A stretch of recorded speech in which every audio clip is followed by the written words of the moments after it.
Good evening, and welcome to the St. Petersburg By Night podcasting network. Tonight, we present to you our behind-the-scenes special, After Dark.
Welcome back, everyone, to the St. Pete by Night Twitch channel, where we play St. Petersburg by Night, a massive multiplayer 5th edition chronicle set in the world of darkness, including Vampire the Masquerade, including Hunter the Reckoning, including Werewolf the Apocalypse, all set in St. Petersburg, Florida. My name is Kent, also known as Misha Kent, and I am the lead storyteller of St. Pete by Night. But tonight, this is After Dark. This is our behind-the-scenes look into everything that makes St. Pete by Night the marvelous, magnificent, wonderful community and game and stream that it is.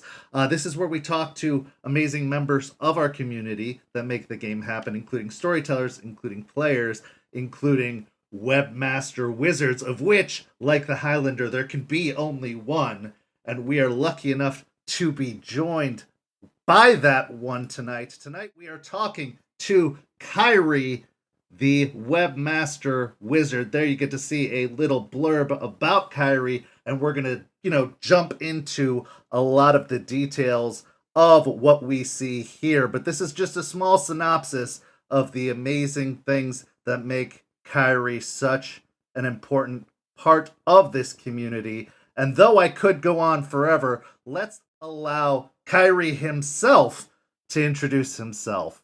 Go ahead. Howdy, folks. Yes, I'm Kyrie. If I'm wearing the number 2 headband, that's scary because I think that everybody's coming after me then. So I do my best to provide the tools necessary for the storytellers and the players, build out the website, and actually spend a lot of my time playing more than anything else. So absolutely love this community and love being here.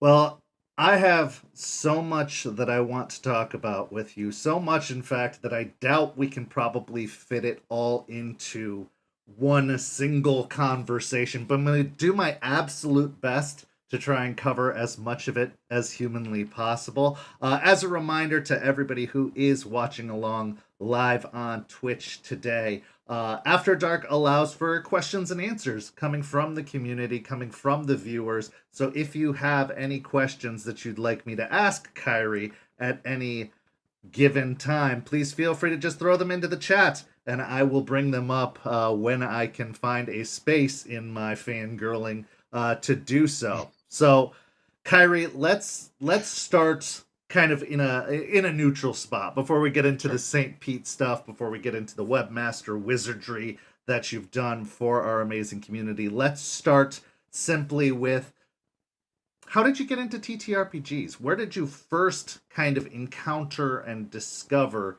TTRPGs, and what game was it? How did you make your entrance into this kind of overall hobby, obsession, lifestyle that we all adore so much? So yeah, my gateway drug was different from a lot of folks. It was actually Fasacorp, if anyone's old enough to remember them. BattleTech was my absolute favorite thing when I was a kid. And it was in the early 90s, I think they came out with a supplement called MechWarrior. And Okay. MechWarrior was the tabletop RPG version of BattleTech, where you actually got to play the characters who were piloting the vehicles and whatnot. And I completely fell in love with MechWarrior. I thought it was the greatest thing since sliced bread. And I didn't know anything else pretty much about any other game system before that. But I started digging into TTRPGs, and friends of mine at the time started digging into them. And then we ran into Shadowrun, we ran into Earth Dawn, again, both FASA products, and started branching out from there. And it was not until much later that I started to run into D&D, and then it wasn't until I think four years later that I actually ran into Vampire.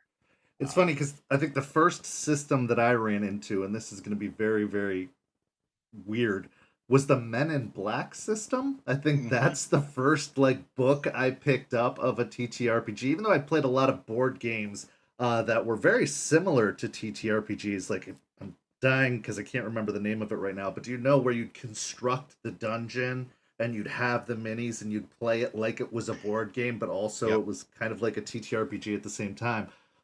So yeah, it was interesting to kind of take that route in, since so many people have D&D, primarily as their first point of entry. So that's very cool that you kind of came in through a relatively, I would assume, unknown game, especially to modern gamers, and that's how you found your way in. So what was your first campaign like? What was your first kind of game like? And who did you play with? Like, who were you kind of getting along with? So yeah, MechWarrior, the very first thing I did was focus on the Solaris 7 home world, which was the home world where all the arena battles happen, right? So you have all these stables of mech warriors who are basically fighting in a big coliseum to see who's the best. And of course, at the time, and I didn't realize how quickly this would become a pattern, nobody wanted to be the one who actually was the GM. And so I was like, okay, I'll do it. I'll be the GM. And that is how my forever GMness started. Everything we picked up after that, I think you were describing like Hero Quest there. We picked that up Hero one Quest. year, and who needs to run Hero Quest? Well, you ran the Mech Warrior thing, so you run the Hero Quest, right? We got the Dragon Quest thing. Oh, you run the Dragon Quest, right? Like, and so yeah, it started like that. It pretty much been like that for my entire life. That's why I like St. Pete. I get a chance to actually play and not have to worry about moving things behind the scenes. So how do you feel about kind of being saddled with that role, with that position? Like I have a very similar story of it's hard to find people to run games, and there's a lot of work that comes with it and a lot of responsibility. And eventually those of us who have a knack for it or any kind of interest in it just kind of pick it up and go, and then we're stuck with it forever. But how did you get kind of caught up? Like, how did you feel about getting caught up into that role, and is it a role that you enjoy? Is it one that you prefer, or is it something that you'd rather like are would prefer to pass off to somebody else? Yeah, in the beginning, I think I had a struggle really, being the one who was always running stuff because it seemed like I was doing more work than everybody else when it came to sessions and whatnot. And there was a lot of conflicts that happened with players about that over the years. And then I realized that, oh, hey, wait a minute, maybe I can start pushing some of this work off onto some of my players and making them do some of the lifting. And then it started to get a little bit more interesting, and then I kind of fell into a rhythm with it where I was very happy with how things were running. It was a very comfortable place to be, and then it got at one point a little bit too comfortable, and I burned out pretty badly. And I told my players at the time, I was like, look, I'm not running games anymore, ever. I'm putting the books away. I actually ended up getting rid of all of my World of Darkness books I had at the time. Digitized everything and sold everything else to half price books. I was like, I'm done. Um, and then it was maybe another 4 years later, V5 came out, and I happened to be at PAX Unplugged when they were showcasing the V5 playtest. And I was like, I got time. I'm gonna go check it out. And I went and checked it out, and they ran through the scenario, and I was so infuriated by the end of the scenario at how badly it was run that I downloaded the scenario myself. I downloaded the rule book that they gave me a link to, and I was like, I am running this when I get home. Like, I'm finding Yeah. some friends, and I am gonna run this, and I am gonna do it right because this looks like an amazing system. And kind of jump started me back into running again.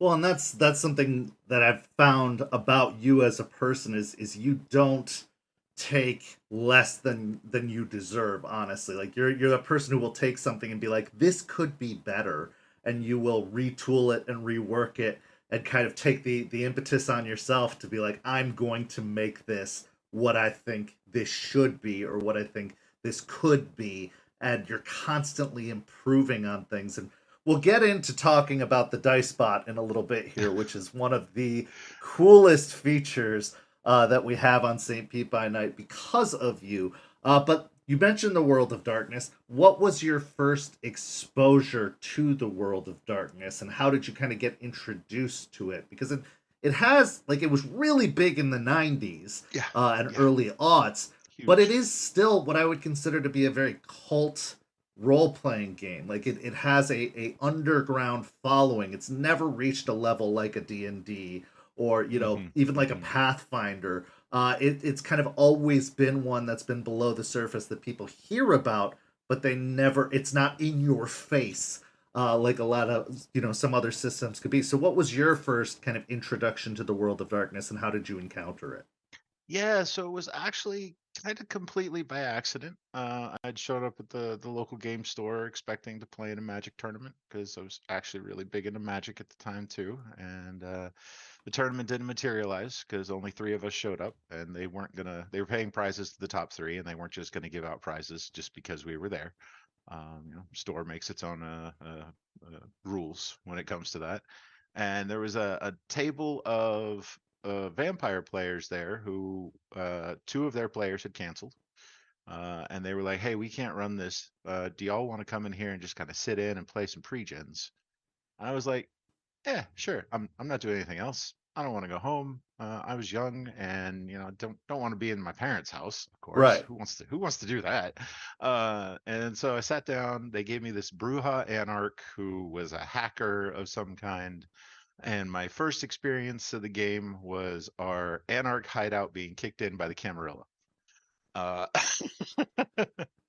and so the Camarilla comes in, and these vampires obviously way outclass us, completely outclass us, and we end up having to run for it. After being prompted by the storyteller at the time that, hey, you guys can run. That's a thing you can do because previous to that, who runs from encounters? Nobody runs from encounters, right? And so that was my first experience. The Ventru hit squad, along with a La Sombra at that point. I'm not really sure what the story was because I was only there for the one game, coming in, kicking in the doors of the Anarchs. I think that's kind of one of the hardest lessons that has been for players to learn, especially players who come from like a D&D style background where it's like, well, obviously the solution to most issues is just fighting them and beating them and winning. And then moving on to the next room of the dungeon or whatever the case may be. And World of Darkness, along with other games that have come since, like Call of Cthulhu and stuff like that, it, that's a hard lesson for people, that it's like, well, maybe that's not the best option. And Yeah. that's kind of, especially when you're playing with more experienced storytellers and people who know the World of Darkness, it's like, yeah, you're probably not going to win that fight. You're not going to win most fights just going in through that D&D mentality. And so it can be kind of very jarring, I feel, for a lot of people who are expecting one type of game and getting a completely different kind of game. But that's one of the things I love about it. Now, circling back to Magic the Gathering, we do have a question from Waffles with Nico, which is what kind of decks did you or do you usually play in Magic the Oh, Gathering? okay, so that's definitely a did you. At some point, I realized that trying to keep up with Magic was going to be throwing money down a hole, and I couldn't afford to do that. So I think I left sometime around the end of the Urza's saga. The last thing I remember was Shard Phoenix was the crazy deck to beat. So if that tells you how long it's been since I've been involved in Magic, I think I might be dating myself there. Oh no, I'm totally like the last time I actively played was like Fallen Empire, Oh, which that's even was further back. way back when. That's gonna date the hell out of me. But I did get back into it very, very briefly with when they decided to bring in Faerun into Magic the Gathering. And I didn't even get into it to play. I got into it as a collector, being like, yeah, oh, there's a Dritz card, and Yep, there's, yep. so that's what brought me back to it, just as a collector. And then I kind of was like, oh no, I still can't keep up because then the Baldur's Gate set came out. Like all, it's just Yep. they constantly were releasing more and more and more. And the stuff that you had, the stuff that you thought was powerful, like your 1/1 skeletons, are now just Right. Right. not even feasible. You can Mhm. barely play with them. And so it was very hard to keep up with. And I just ended up putting them back in a box and shoving them into the back corner because I knew I was never going to be able to actively play the way I used to back Right. in middle school. Yeah. Uh, which Yeah. feels a long time from now, Oh yeah, right. from now. But But then from there, I got involved in jihad. I don't know if you ever did that. that was actually how I got exposed initially, kind of to World of Darkness. Is first I saw the core book, didn't play right away, just picked it up and had it. And then I saw the playing cards, and I was just like, I like card games because it was the time that I was into Right. Magic. It was middle school, and so I was like, yeah, I'm gonna get some of those. And then I was like, I don't know how to play this game at all. This None of doesn't this quite makes compute. sense. But actually, in the years since, I've ended up collecting a whole bunch of the Jihad cards and Eternal Struggle cards because I love World of Darkness Yeah. and all the things that surround it. And that being said, my next question would be for you: what about World of Darkness called to you? What about this particular setting, this system, this game was really what made you kind of keep it in your portfolio or in your docket of games for all these years? Yeah, it was so incredibly different from everything else that was out at the time. Like saying that now, like you look at a lot of the RPGs that are out now, and it's not incredibly different from those RPGs. It's not, it's a narrative RPG, Hmm. which there's plenty of those now. But back then, narrative RPG was not a thing. And for a large majority of the systems that were out, it was role playing, like ROLL, than it was ROLE playing. And that was really, the book was just so different in the way that it approached the game in general. And the fact that these stats were not so granular, they were abstractions, and they were designed to tell a story or to set it up so that you could tell a story that would be satisfying to all the players at the table. And even the fact that they changed the name from game master to storyteller helped, reinforce that. And it was completely different experience, completely eye-opening, and that's the one thing that I think really hooked me over everything else.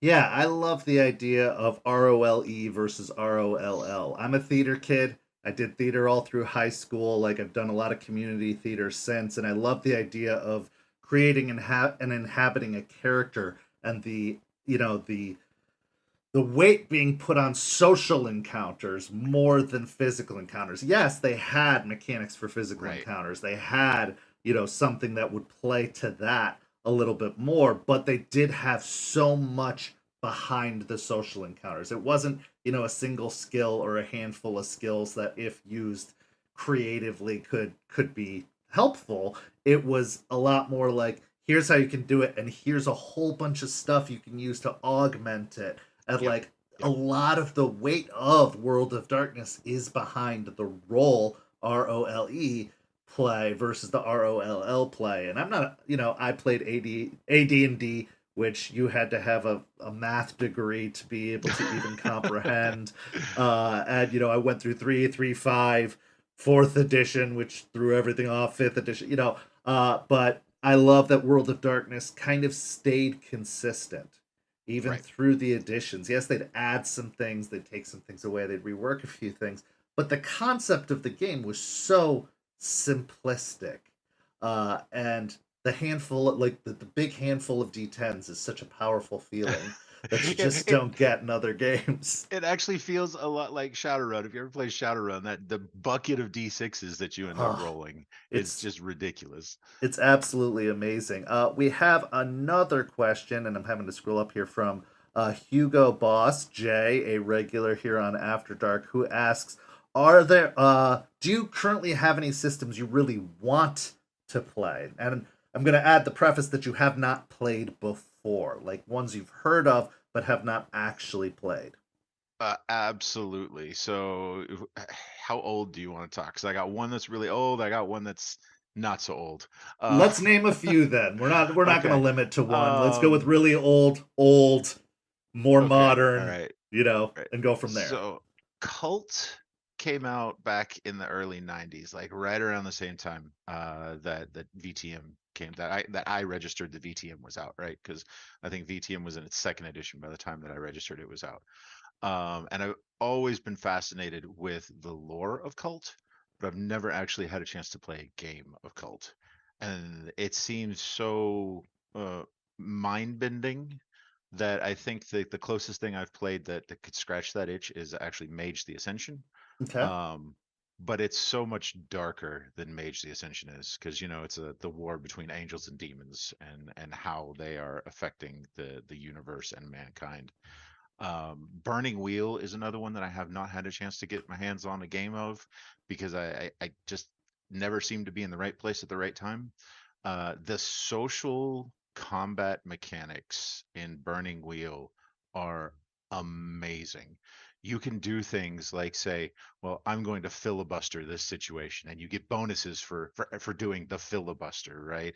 You can be like, well, I'm going to bring in, my beliefs into this conversation, and you get bonuses for that. And then you can do like verbal feints. The whole system for Burning Wheel looked absolutely amazing. But that's one of the more recent ones. And then honestly, the most recent one that I haven't had a chance to get my hands on or play any of is Kids on Bikes. I've heard everybody talk about how great Kids on Bikes is.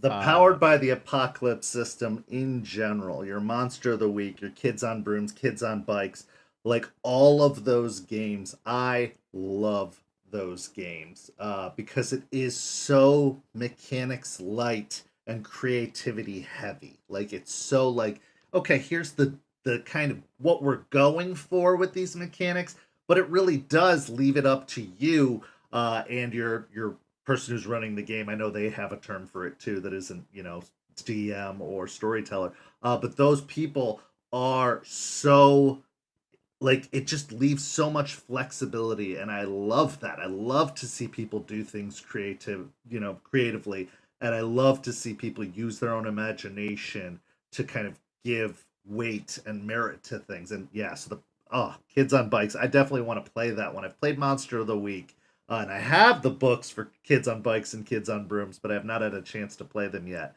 But they seem phenomenal. so yeah, I didn't know that was Powered by the Apocalypse, because I know when Cult was re-released, it was re-released under Powered by the Apocalypse. Right.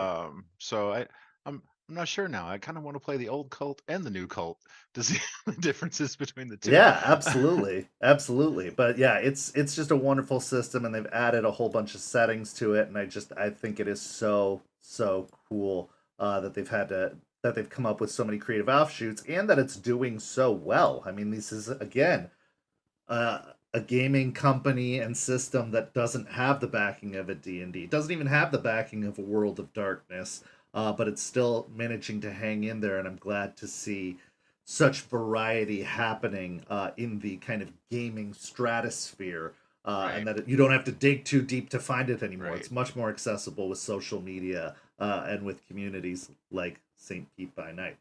That being said, let's get into St. Pete by Night. How did you find out about this community, and what kind of encouraged you to give it a shot and try it? So I found out about the community through Nori. She was playing Naomi at the time. She was talking about how she had joined this server and she was playing this character because she was really jonesing for a vampire game. And I was like, I don't know how I feel about running one. It's a whole lot of work, blah blah blah. And so she ended up joining St. Pete. She would tell me about St. Pete like every week. She'd be telling me about St. Pete, and I was always like, not sure, not sure. Nah, not for me. Nah, it doesn't sound like it's for me because it wasn't sure that this was something that I wanted to spend my time on. And it was right around December a couple of years ago at this point. A year ago at this point. I don't know. Time is a weird soup, right? It's yeah, it Um, is. I can't believe it's February, so I'm or 2024 for that matter. I'm still stuck in like 2015, right, 16. So right. yeah. Um, Yeah, so I decided, you know what? I want to make a character. I'm going to make a character to play opposite of Naomi because that's one thing that Nori and I are notorious for doing in any games that we play in. We always play characters who, for some reason, are complete foils to each other. And we did not intend for that to happen. I just wanted to play on the other side of the server from her so I could see what the other side was like, the Anarchs, right? And honestly, I never had been in a truly Anarch game that didn't start with the Ventrue kicking in your Haven. So as uh, they do. right, and so I had this concept that's been rolling around my head since the beginning, since I read about Thomas Hines in the Chicago by Night book. I had this concept that was kicking around in my head, and that's where Ian came from. Decided to bring him in, and I had a blast. And over the course of several months, ended up being the opposite of Naomi, which totally not intended. But like I said, that's Nori and I. If we don't actually go in creating characters who are going to be cooperative to each other, they're always going to be diametrically opposed. Well, yeah, and Nori, and for context, Nori is Kyrie's wife and partner, and also just a huge member of the community, part of the mod team, just absolutely phenomenal. She was playing a Bruja at the time, and you were playing Yep. a Ventru, which was again the Right. perfect, for Right. those who know the lore, diametric opposites in their everything. But Ian Farrow, your first character, who now known as Baron Ian Farrow, Right. as of the revamp, was one of the most clever and well played Ventru, I think, in the game in its entirety. Like, you understood what it was to be a Ventru, but you added the challenge to yourself of being an Anarch Ventru, which is kind of oppositional in the clan within itself, because the Right. the Venture believe in order, they believe in leadership, they believe in ruling everything, and they definitely believe in the Camarilla. And so to play, a Ventru in the Anarchs and not to immediately seize power, which was never, I think, his original intent. It was kind of like one of those, he just worked his way into it. But talk a little bit more about the creative process behind Ian Farrow, and what the experience was like playing him in the actual game. Yeah, so yeah, you're right. The intent was never to actually seize power, never to actually take power. In fact, my whole intent with Ian was to come in and play him and have him be given power, just because he is Ventrue, and that is the way Ventrue are. Which it was very satisfying to actually play through that and see that happen. But yeah, like I said, the character concept came from way back reading about Thomas Hines, who, if you know the lore, is the child of Loden, who went Anarch, Yep. and has been kept around, not really blood hunted because he is a child of Loden. Loden's big about family, but also because he's useful to Loden. And then the idea was that Ian was of that bloodline of Anarch Ventrue, who did come from Loden. And that was one thing that I enjoyed trying to keep secret throughout the game, because technically him being from that bloodline, he's blood hunted. That was very interesting, a lot of fun. Um, but then coming in and knowing that there's a target painted on my back was the reason that I really wanted to play him, because the target's painted not only from the Anarch side, but it's also painted from the Camarilla side. I wanted to certainly challenge myself to see, okay, can I navigate this? Like, I could write this story as a storyteller, yeah, no problem. But can I navigate this as a player with other storytellers and see how well I can put my own skills to the test? So, what was your first impressions joining this server and this style of play? Because I know especially in our first iteration, it was a very kind of unusual way to play the game. Obviously, in the way that the rules are written, in the way that the game kind of is formed, it's under an intention of like a small party table. And Right. yes, people have, adopted it to LARPs and other kind of ways of play, but this was, at least for me, the first time I'd encountered anything in this fashion and the way we were doing it. So, what were kind of your first impressions of it, and how did you find yourself having to adapt your typical play style to play in this environment? Yeah, it was honestly, to me, absolute chaos. I did not understand how any of the storytellers or the mods were keeping any of this together, and I was like, this looks like it could burst at the seams at any moment, but looks kind of like fun after I started playing, and I had a blast. The one thing that I really had to do was come into scenes when I set them up with an objective, and then make sure that I left the scene with an objective. That was one thing that I found with the last iteration that really made it so that I could drive my character forward. As long as I came in with a goal to accomplish and I left with another goal to accomplish, then I could carry my character's story throughout all of these different scenes. And the notes part, I think, was probably the most frustrating of all of it, because number one, I hate taking notes. Me too. Uh, I and was a and no, bastard for making people do it because I know if it were asked of me, I just wouldn't. I'd be like, nope, too much work. Sorry. yep, I totally struggled with it too. I was like, oh, I got to take notes. I don't think I'm gonna last long. But then I hit upon the idea of turning Ian's notes into letters to his sire. Yep. And so for me, it was actually writing them in game and recapping to his sire, who he did not know if the sire was alive or dead, and intended to give him this bundle of letters whenever he found him, so he could catch him up on everything that has happened in the intervening years. But that was turning them into that made the notes way more palatable for me. And I was like, okay, I think I can handle this, because I'm writing fiction at the same time that I'm playing fiction, and it really allowed me to stretch the storyteller part when I was writing that out. Well, and I think that for context, for anybody who didn't have the privilege or punishment of playing in the first iteration, it was a very, very different way of playing the game. We had an open world concept, very Yeah, LARP, style, where you would seek out your own stories while there were stories going on, and you could determine your level of involvement in said stories. But a lot of it was based off of open RP and people kind of playing on their own and choosing scenes. And so I totally love that you were like, I have an objective. If I'm showing up, if I'm taking the time, I have something that I'm trying to accomplish, and I'm going to walk away with something that I did accomplish or something that I learned.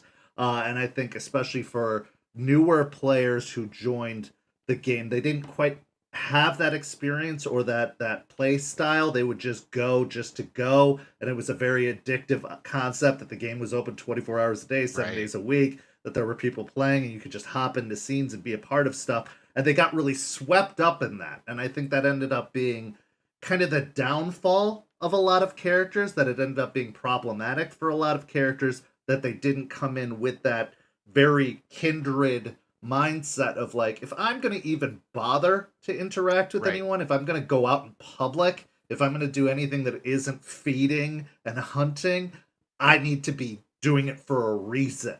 Yep. And I never, very few people executed it really as well as Ian did. Ian always really seemed very business focused, which also, lended credence to the Ventrue in him Right. of like, I'm here to do business. I'm not here just to bullshit and just to hang out and just to, be seen. I'm here for a reason. I'm going to get something done. If I get a little bit of an extra out of this and walk away with a little bit more, great.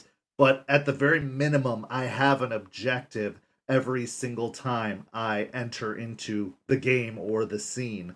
And so, what kind of advice would you give to newer players to World of Darkness or newer players to Vampire the Masquerade or even St. Pete by Night about kind of that style of play and that kind of concept of play? Yeah, I think probably the best advice I can give, and I forget which book this is in. It's in one of the many source books that I've read, and it was in relation to how the Camarilla deals with the Sabbat incursions, right? And it was, don't think like Kine, think like kindred, right? Don't think about, your emotions and what your character's feeling. Like your character is mostly interested in blood, right? That's going to be the number one. Follow the blood. Right. Follow that'll help your character. Your character also has an ambition.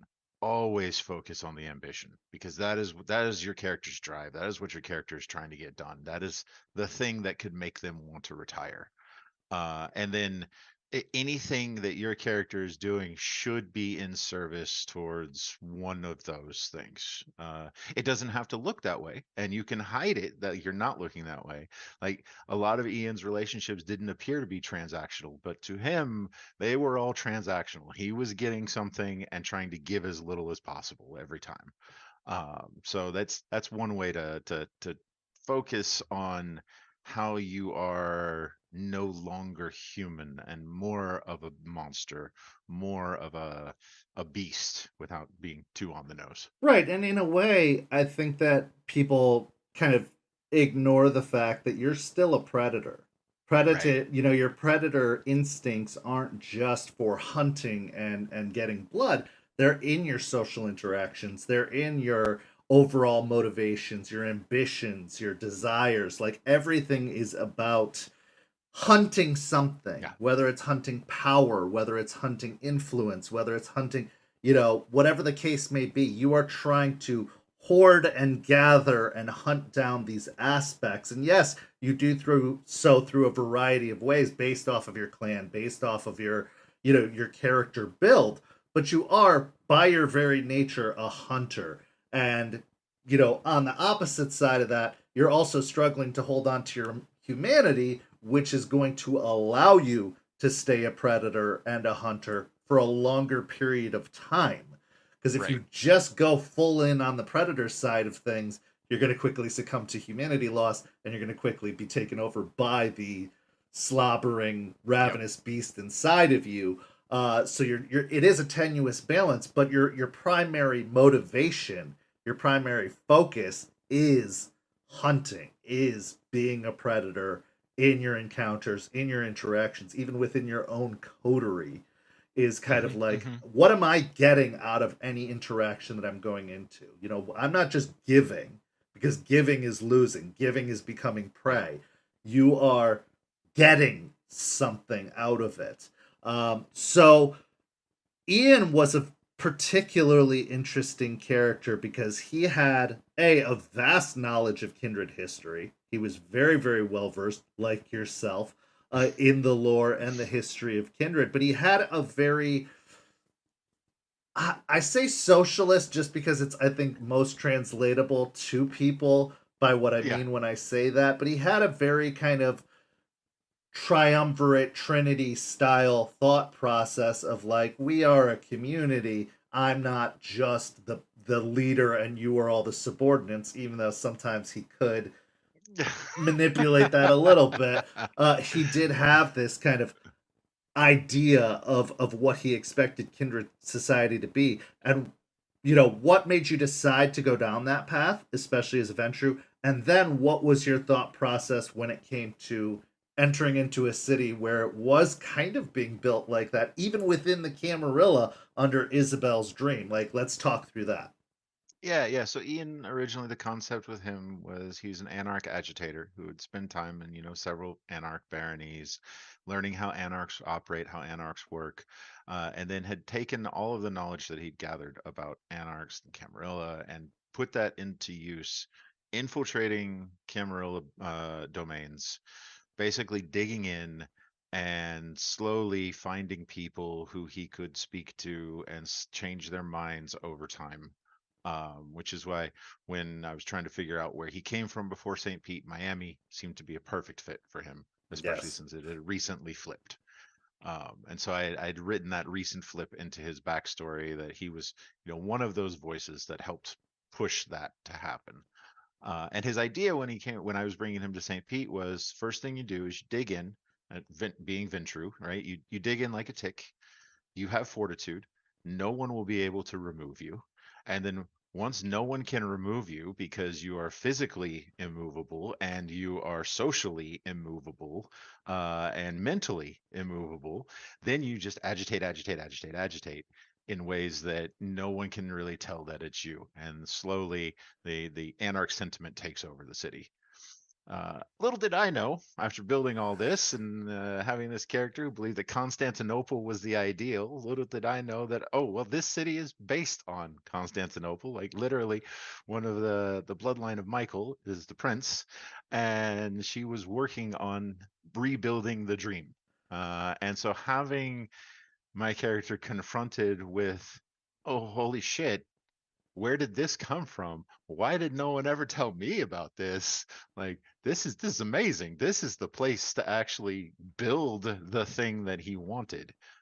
Which is why his mindset changed from, okay, I need to agitate and get people at each other's throats, to, oh no, we all got to work together here. Like, this is the place. This is where we make the stand. We've got a Camarilla, as he was calling him in the last iteration, the Camino, Camarilla in name only. Um, Not wrong. we've got the Camino who are willing to say they are Camarilla adjacent enough to not have the ivory tower come bust us up. And we can form this relationship. This is the seed for something that could be, change inside the Camarilla and outside the Camarilla, because he has a lot of opinions about why the Camarilla were bad and why the Anarch Barons are just worthless, Yeah. especially out on the West Coast. Well, and that's the thing too, is like the concept in its very nature, and I think that's one of the things that makes it most interesting, is broken. Like the Right. concept of the Camarilla is broken. The concept of the Anarchs is broken. They're very they're clinging to these ideals that are very not practical, not going to live. Like with the modernization of society, of technology, of Mm-hmm. all these Mm-hmm. things, the ideals of the Camarilla are crumbling because they had a very leadership forever, the elders will lead, then the beckoning happens and it's like, well, maybe the elders won't lead, oh shit. And all these aspects that they threw in, especially in 5th edition, have made it that they're both kind of unsustainable in the Right. long term. And the Sabbat, of course, was always unsustainable. They had one ideal, one goal. They were going to go to that goal as hard as they could. And in a lot of ways, they succeeded, kind of. So, They kind of got what they sort of, wanted, kind of. kind of. Yeah. So yeah, so it was like, how are we going to modernize this? How are we going to give this a fresh perspective? And I had originally intended for it to be a true Camarilla city, but through play and through developing Isabel, that kind of shifted into like, well, how can it be? How can it be kind of refreshed and unusual? Mm-hmm. And so the interactions between Isabel and Ian were some of my favorite, for sure, because they seemed like two sides of the same coin, that they were the same person put in two different situations, one deciding the anarch side was the way to go, the other deciding the Camarilla side was the way to go, because the Camarilla provided certain stability, Right. certain protections, and certain enforcement. However, what she did against Tampa was an outright act of rebellion that should have probably gotten her killed and Right. everyone who went with her killed. But that was the drama of it, and that was kind of the fun of the first season or two, several seasons of the iteration, and then it was like, okay, we got what we were looking for in Praxis. Now what? So it was changing from the inside, like you said, versus just outright opposing it and then trying to stir some stuff up to create a scenario where you could build it. So a question from Truck, and I'm not going to read the entire paragraph that he gave me, but he basically said, what goes into your thought process of the creation of characters? Like, do you have a formula that you use to create your characters, or do you is it just kind of like off the brain, kind of like just works its way out and then kind of takes shape and becomes magic? Or do you really put a lot of thought process into planning, into building those types of characters? So yeah, I do have a process when it comes to building characters, and I'm gonna screw this up because I'm not actively doing it and I don't have my notes in front of me. I've actually got it. It's something that I've had to work out for coming up with storyteller characters and making storyteller characters believable. So I also use it and apply it to my own player characters. But the first thing that a character needs is need. They need something. They might not really know what that need is. They might not really understand what that need is, or they might. They might need something like fame. They might need something like adoration. They might need something like money. They might need something like to be self-actualized. Whatever that thing is, they need it. And then they need, in order to continue to build them, you need an impediment. There's a reason that they don't have this thing right now. There's a reason that they're not super famous. There's a reason they're not rich. There's a reason that they don't have their dream built, right? There's a reason they're not running a kindred society. Like something is stopping them from that. So there's an impediment they have to get over. And then what's the third one? Hopefully the third one comes to me, but those are the two most important. And I was just doing this the other day, and I'm sad that I'm not looking at my notes. But then they need a drive, right? They need a reason to continue to do stuff. While you might have a need, and there might be something in the way, there's got to be something that makes them want to keep fighting past whatever that thing is. And there's once you can kind of build those three things out, and there's the fourth one, and I can't remember what it is. I feel very chagrined about that right now. But once you build those out, then you start to flesh out the character beyond that. Like it starts to tell you more about the character. It starts to tell you more about who they are, where they came from, and then you start to think about, okay, so what type of situation would build a person like this? What would they have to go through in order to want this kind of thing? Like what was their life? And if they want fame, what was their life like where that's the thing that they really wanted, right? Right. And then you start to build further and further.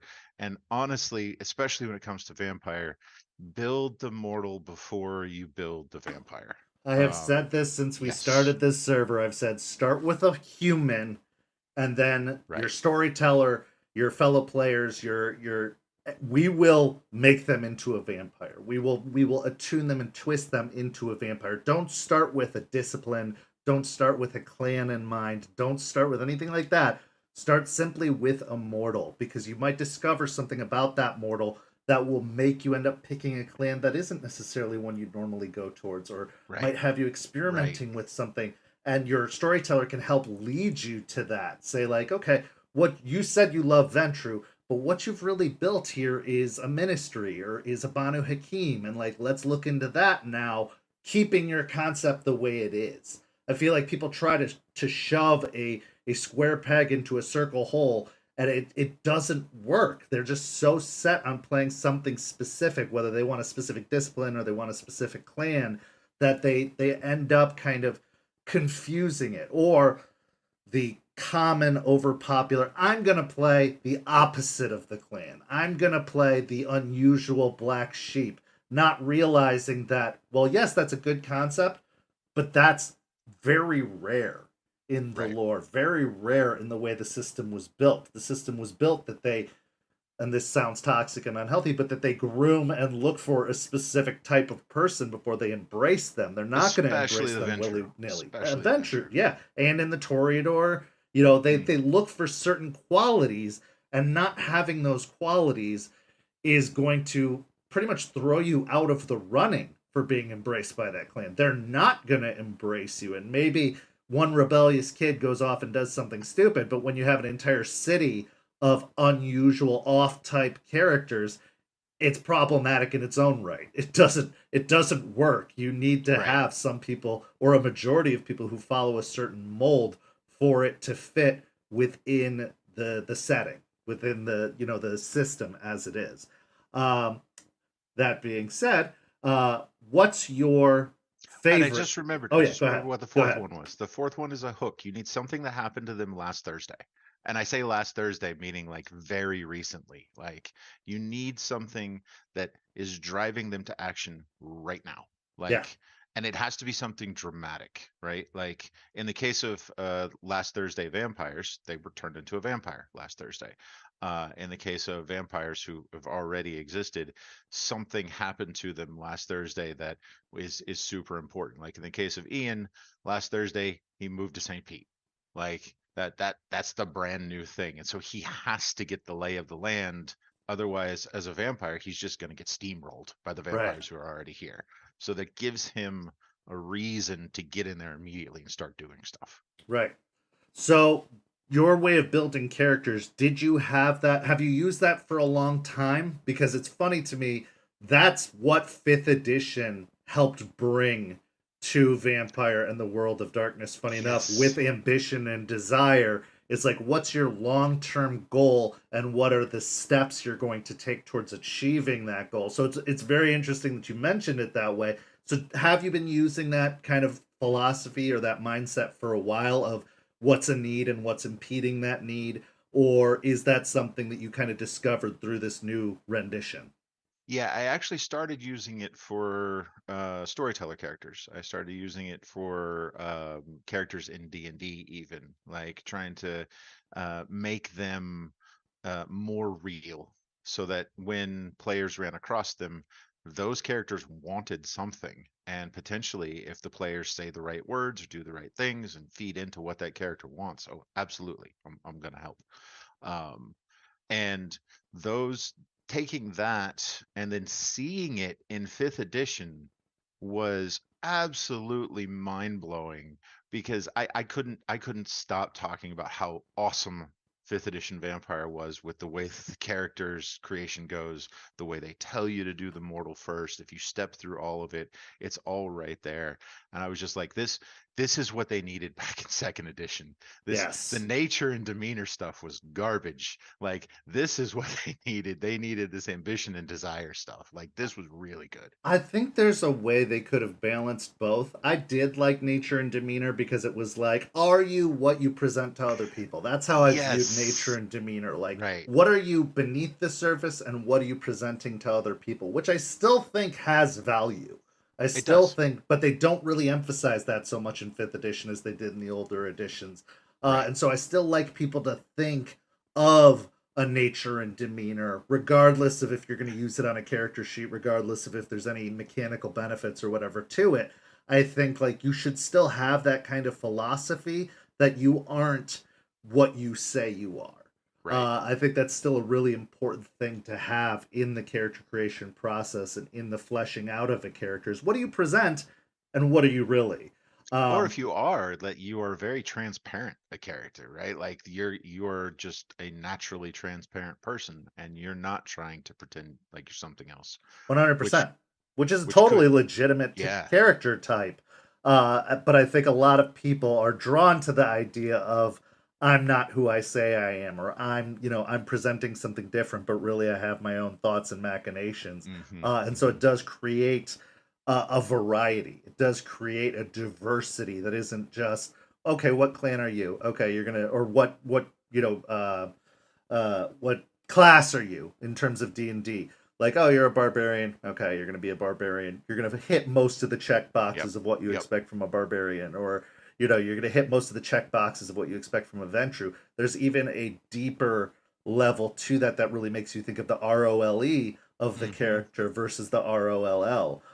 So I do wish they'd bring that back. I do think it would be a good, worthwhile addition. But I love that we can still use it, obviously. Right. Uh, But so to ask another question from the chat, Jay asks, "What's your favorite clan?" Oh, Ventrue, 100%. Like it, every time I've ever read anything vampire, it's always been the Ventrue I've gravitated towards.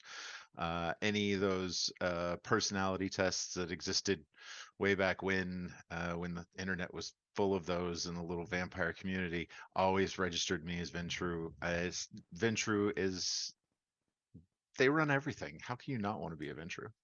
It's true. They have the power. They wear the crown. Like, Right. yes, there are other things like the Lasombra, who are the kind of power behind the throne, or like the effectively Sabbat or Anarch version of the Ventrue. And then you Oh, I have the love Sabat Malkavians, who, Ventrue. I yeah, love Sabat Ventrue. Like, if we're talking a Sabat game, then I'm probably still going to play Ventrue, but I get to play a Crusader Ventrue at that point, and that's a whole lot of fun. oh, absolutely. So we're all over the place as we always are on After Dark. So I'm going Sure. to take you back to your first Vampire the Masquerade campaign chronicle that you were a part of. What did you play? And kind of walk me through. Did you run it? Did you have to just start out by running it, or did you actually get to be a player first? What did you play? And just talk a little bit about that experience as opposed to what you've learned since then. Of Sure, sure. I started out by running, of course, because course. that's no one wanted to run, so I'm okay. I'm the one who's going to pick it up. Yep. And I was really fascinated at the time with the interplay between the Camarilla and the Sabbat, and the fact that the Sabbat were so dogmatically minded about, we have to destroy these antediluvians because they are going to come back and eat us all. And we can't afford to treat them with kid gloves. We got to take all the humanity off in order to deal with these monsters, because these monsters don't even know what human is anymore. They probably never knew what human was at this point. And then having the players play Camarilla characters who are trying to navigate the fact that they are learning about these, basically, as far as they're concerned, holy warriors fighting this holy war, and that they might be right about this antediluvian threat, and having these younger Camarilla characters learning this, and then potentially taking that to their elders, and their elders saying, "You don't need to worry about any of that. Yeah, That's not it's something just you a should be myth. looking It doesn't into. It's totally exist. right. Like, none of this is real."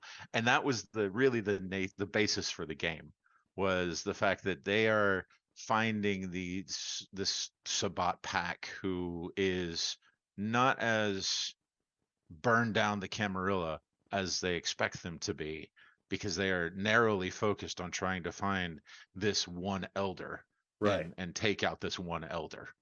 And the interaction between that was planned to be really cool and have great social and mental scenes and whatnot.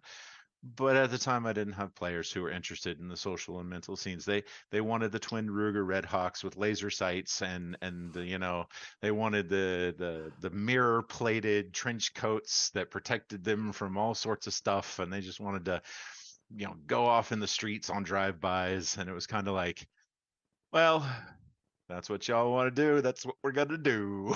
Feel like I'm reading some of the channels on the server right now as you're speaking, with people talking about varieties of weapons they're gonna get. And I'm like, guys, it's not that complicated. Okay, the game does not have mechanics for all these crazy weapons you're coming up with and crazy concepts you're coming up with. Like, it's not that serious, y'all. You got a rifle or you got a pistol, like, or a shotgun. What? Just let's Yep. call it that. Yep. I don't know Um, how many times I had to answer the question, can I conceal a katana in my trench coat? It yep. was the 90s. Highlander was really popular. Like, And Blade. Don't forget Blade. oh, absolutely. And Blade. Yeah. But that one, I can say unequivocally, was a disaster. And it was a disaster because I had different expectations than my players did. My players wanted to play a different game than I wanted to tell. And then after that, I ended up running a Hunters Hunted game. And that's back when Hunters was literally that tiny little thin, like, Hunters Hunted pamphlet maybe is all you had. And that I think was one of the coolest Chronicles I've ever run. The players all played hunters, and it was amazing because we only ran it for like 5 sessions, but they all came together every session, and it just had that feel where, when you're playing and everyone gets into their character Mhm. and they're just gelling and just bouncing off of each other. And we had the one character who they realized had an arsenal, and they were like, "Wait, you have an arsenal?" And the character was like, "Well, yeah." And then like we're able to like gear up to fight the vampire, and then they had the one character who actually knew stuff about vampires, and it all came together so perfectly at the very end. And that game, still I kind of get chills thinking about that one, because that was one of the first times that I ran a campaign, and I was like, this is how it's supposed to go. This is how it's supposed to feel. Absolutely.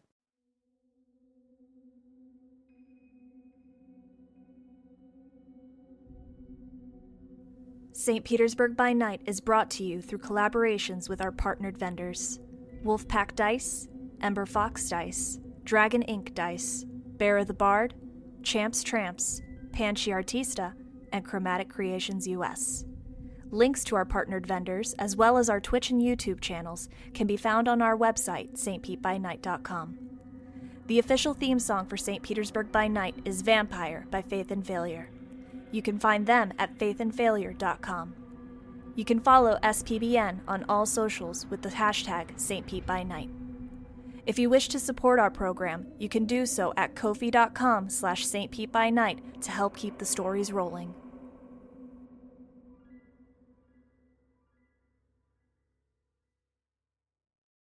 Another kind of out of left field question. What do you think about the evolution of the world of darkness since you first encountered it? Like, I keep telling people you could get a doctorate in World of Darkness lore alone. Like, it's absolutely insane, especially when you Yeah, added more splats and more, yeah. settings and all the by night books and everything like that.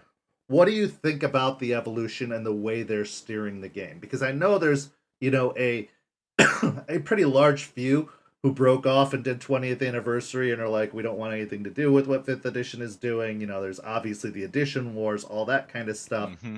But what do you think about how the game has evolved, how the story has evolved, the lore has evolved, and the direction they seem to be steering things in? I think for the most part, it's back in a good direction. I personally I can't stand the Second Inquisition. I need more of a reason other than because Society of Leopold that these hunters have been able to become so prolific and so powerful so quickly. And I get it, they got tech and whatnot, but at the same time, there's vampires who've come up with the same tech and at the same time with the tech. So I still can't let that be, in my mind, that's still not a reason for the Second Inquisition to be better, right? So that's the one I think major sticking point that I still have with fifth edition is like, you gotta tell me better than you already have about why they're so powerful. Now, if you tell me that there's like some supernatural force behind them who's actually, feeding them this stuff, ShrekNet was an inside job, then absolutely, I absolutely believe it.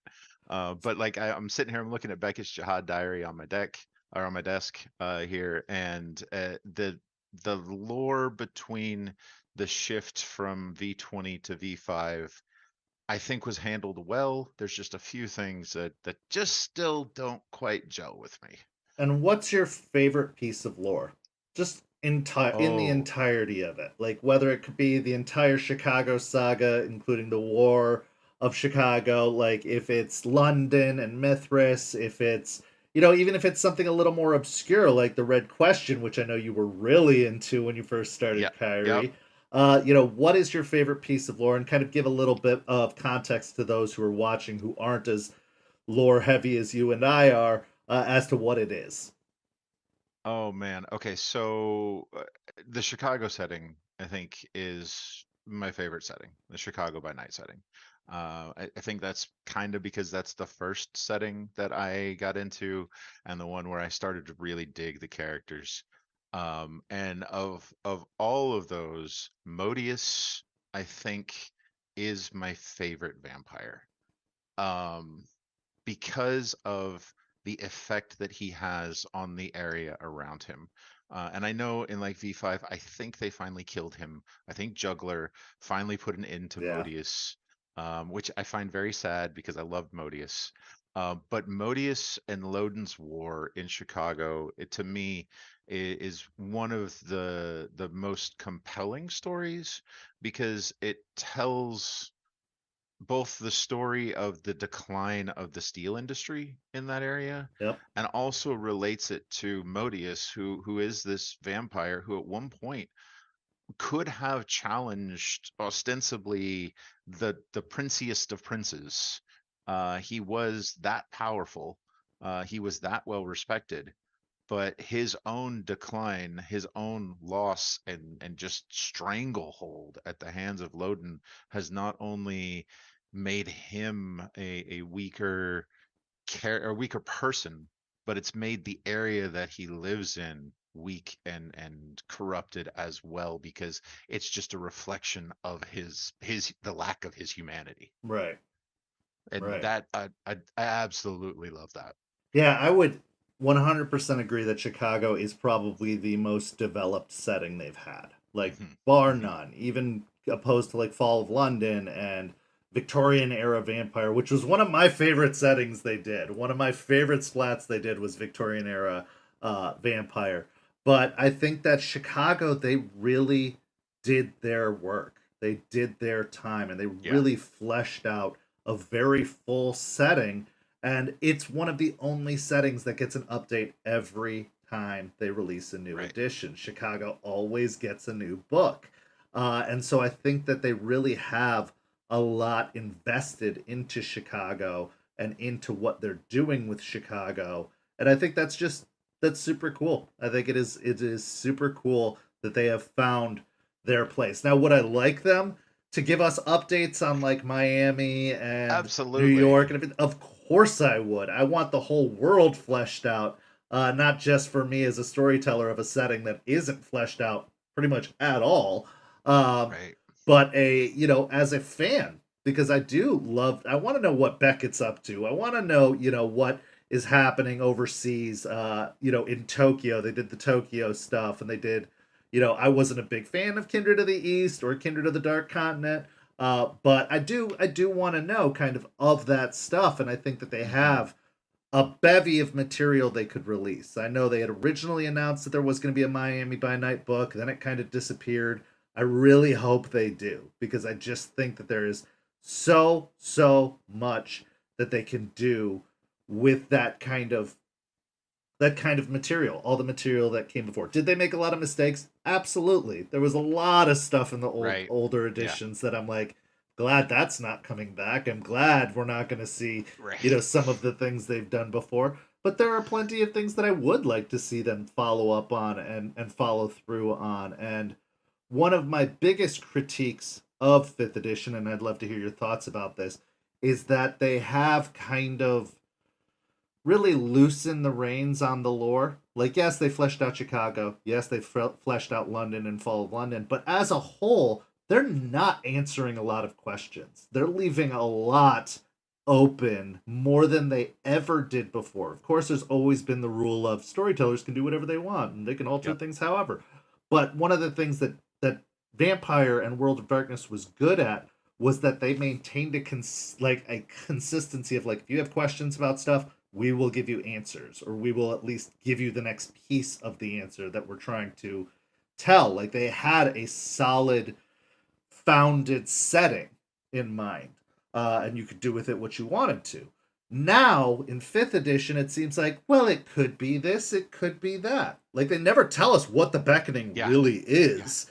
They're Right. just like, or how it manifests. Like, Victoria Ash is running around as like a 6th or 7th generation Toreador, but then you've got like 9th or 10th generations of other clans who are just being pulled away with no explanation. No, they don't give you a yes, the antediluvians are doing this, or yes, the Methuselahs are doing this, or yes, Gehenna happened. They just will not tell you. And creatively that's freeing, but as someone who is a lore junkie and has been, I'm like, no, just tell me what you want. Tell me Yeah. what you want to do. I Yeah. will make amazing stories out of it no matter what. Just tell me what the thing is, and we can Right. go from there. That Tell was me something that why. you used to be able to look forward to back in second edition when a new book came out, the meta plot advanced. Like that was something you could look forward to. You knew the meta plot up to a certain point.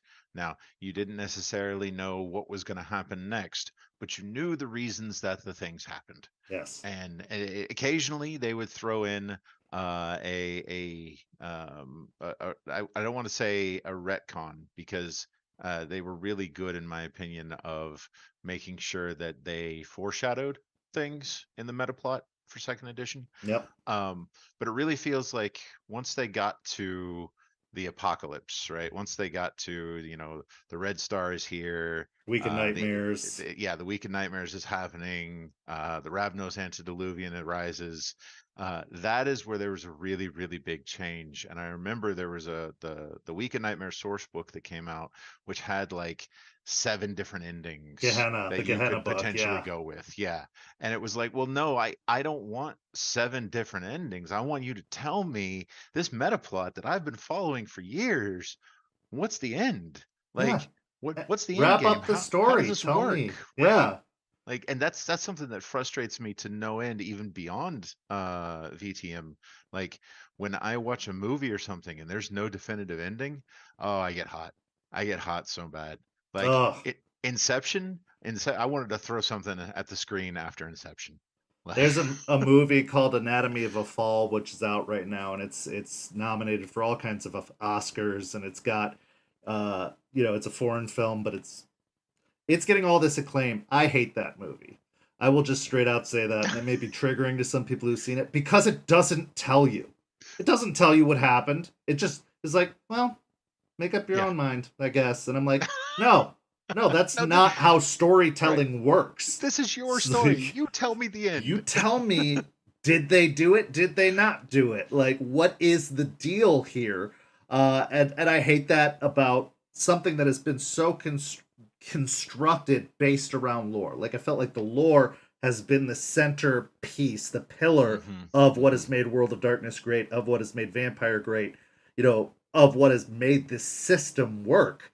Is that they did have a story they were telling, and then you told your stories around that pillar. And now that pillar seems like it's kind of crumbling, and I don't want that. Now Yeah. I understand you might have new writers. You don't have the old people who made the original story, and you kind of have to do a pivot, or are trying to please too many people by trying to give everyone what they want. It doesn't work that way. Do what you want to do. Take the story that's been told so far and take it whatever direction you want to take it, and maybe it'll go poorly, maybe it'll go well. That's the gamble of writing a story, is like not everybody's going to like what you wrote, but Right. you are the ones in charge of that. You have inherited this project from the last 30 years. You now have to be the custodian of it, and you have to point it in the direction it's going to go, whether they like it or not. Yep. And I don't like that they're kind of hemming and hawing about that. I don't like their choice to reboot Werewolf and say, "Hey, all the canon of Werewolf is gone. We're starting over." That's fine. They said it, they did it. I stand by it. Even for the people who loved the old Werewolf canon, they did enough to kind of update it, but for the most part they're saying, "Hey, we're starting over." Do that. Do that and just stand by it. And the success and failure of the system and the game will depend on it, but also it's a new generation of gamers. People are going to pick this up as their first exposure to World of Darkness, and that'll be what survives it. Don't worry about appeasing all the old school players. Just make a call and go forward with it, and then we will all adjust, or we won't. Yeah, I feel like they're terrified to do that since VTR. Yeah. Because when they released VTR, there was huge backlash about the fact that it had nothing to do with the I was lore. And part of that backlash. I was one of those too, right? Yeah, I was absolutely. very I was upset. it's like, how dare you change my lore? What is this? coils of the order drag. Cool. What? I don't understand any of this. I don't like it. I don't want it. Like, this is all awful. And I feel like they've been terrified to do something like that. And so now they're doing this sort of, in fifth edition, they're doing this sort of half measure thing where they're trying to see how far they can take the old second edition meta plot, how much they can change it without necessarily completely saying we're throwing it all out. Right, right. And that, I think the big fumble with VTR is the same fumble that D&D made with 4th edition. There's this 4th edition curse, I swear, that all these systems are experiencing, where they're like, yeah, what's worked so far? Like, we're gonna just try and introduce something new. And I'm like, no, absolutely. Okay, fine. You want to try something new? Don't call it the thing it was. Right. Don't sell it as the thing it was. Say it's new, and it is going to be all new. New name, new branding, new everything. We are not going to try and con the people who loved this other thing into this new thing. Because 4th edition D&D is a perfectly fine system. It's not Dungeons and Dragons. Okay. So selling it as Dungeons and Dragons was where they screwed up. Yeah. Because everyone had a preconceived notion of what Dungeons and Dragons was. Then they got 4th edition and were like, this is garbage. And the same thing happened with New WoD. That was the issue, is you sold it to me as World of Darkness, but changed too much. Yep. You changed fundamental parts of what I associated with World of Darkness, and I will not stand that. I will not abide that. I think they made a step in the right direction with Chronicles of Darkness. Right? Yeah. I don't know if you ever took a look at those books. Like, they made a step in the right direction with that, where they did say, hey, this is new. This is different. I also think they, if you've never seen Monty Cook's World of Darkness. I love I have the book right over there. Yeah, it is a brilliant reimagining of all of the horrible things that are in the World of Darkness and where they actually came from.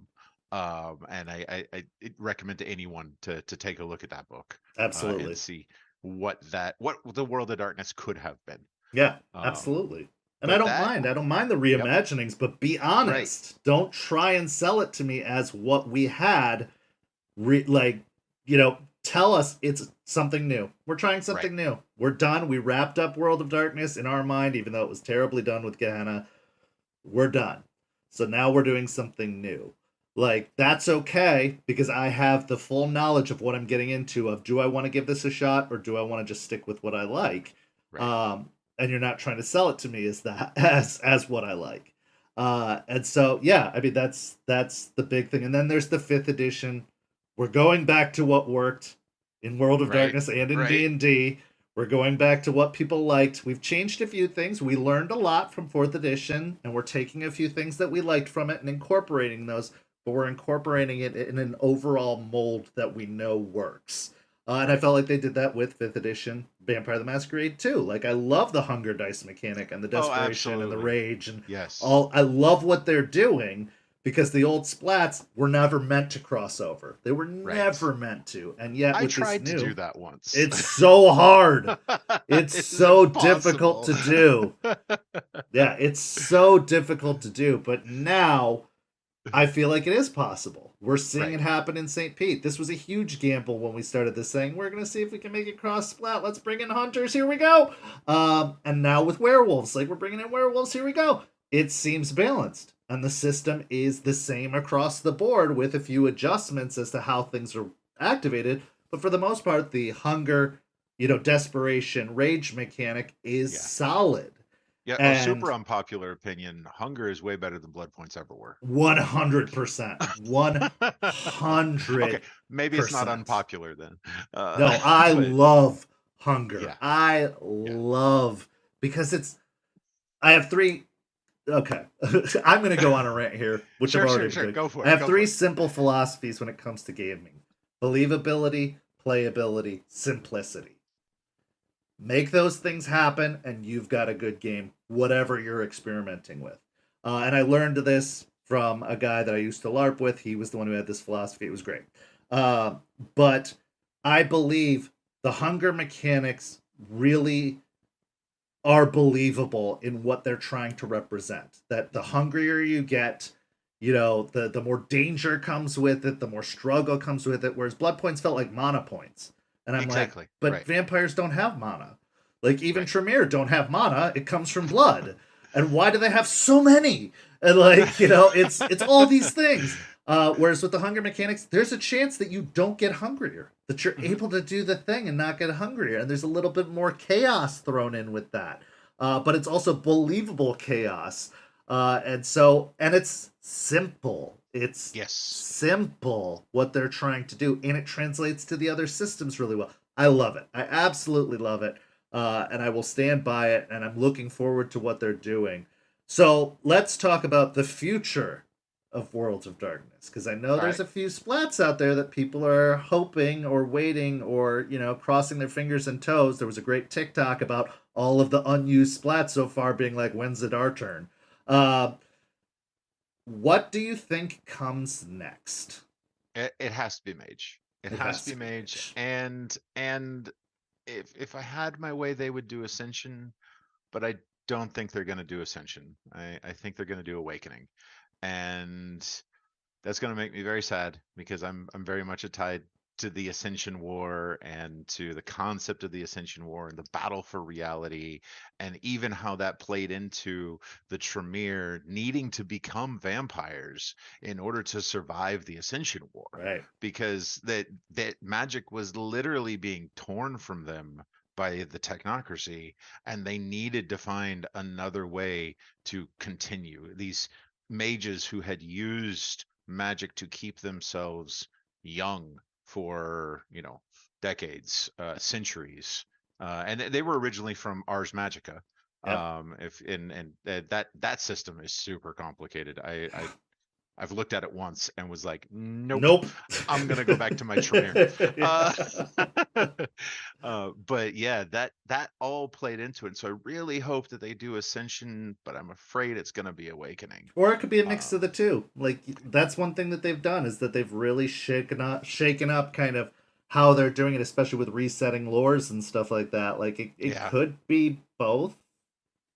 I if- I think you might be able to fit the watchtowers in, but at that point you're like defining what reality is, and Ascension was all about not doing that. So I Right. don't know.